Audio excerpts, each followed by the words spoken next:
All right. Um, Howdy. My thing was culture change or same old society, which off the rip, don't like the title because they never talked about the same old society being an option. It's only culture change. Um, so basically, to summarize, it's like a little group discussion between three people. Um, they're not really discussing anything; they're kind of just explaining. They're basically talking about sociocracy versus consensus.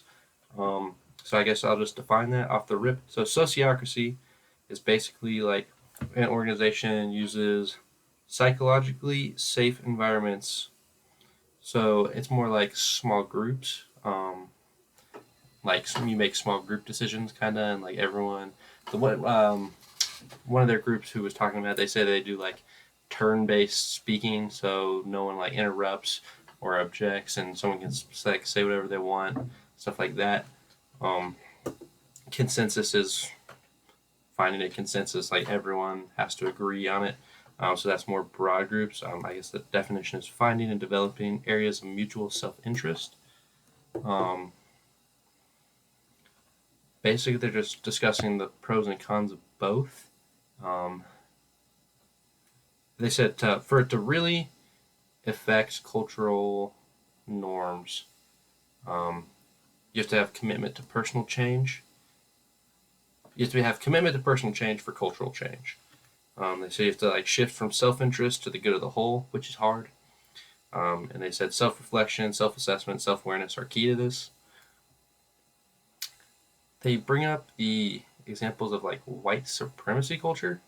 Um, they don't really get into defining that very much, so I'm not going to agree or disagree with anything.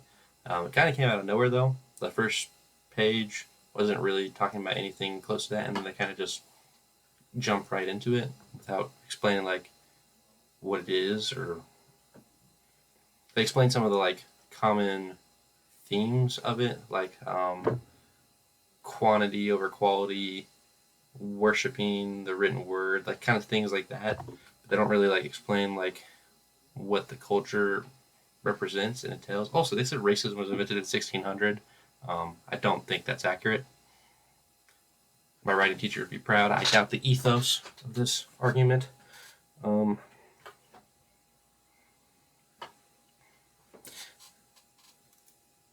yeah, so they kind of just really rehash examples the whole time.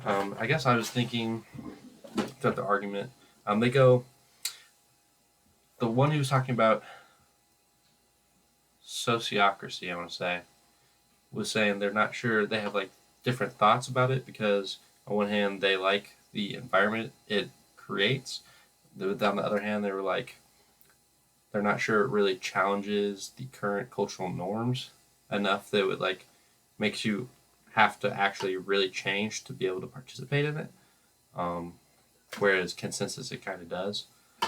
And also for sociocracy, like it is trying to get everyone's voice in, but at the same time it's like they're saying it's like a bunch of small circles, and then they take people from each to go to a bigger circle, so at the end of the day really only the bigger circle is what matters.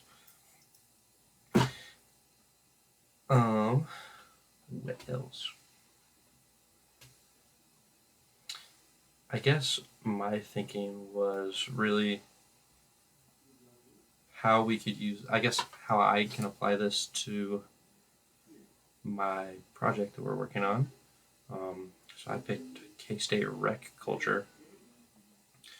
I say it's definitely more sociocracy because there's no consensus decisions for anything there, and traditionally going to the gym people go in either individuals or small groups, so that would definitely be sociocracy.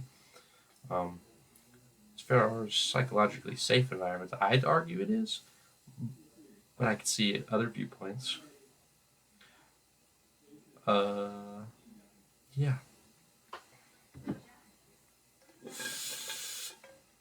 I'm excited to talk about this in class tomorrow, truly.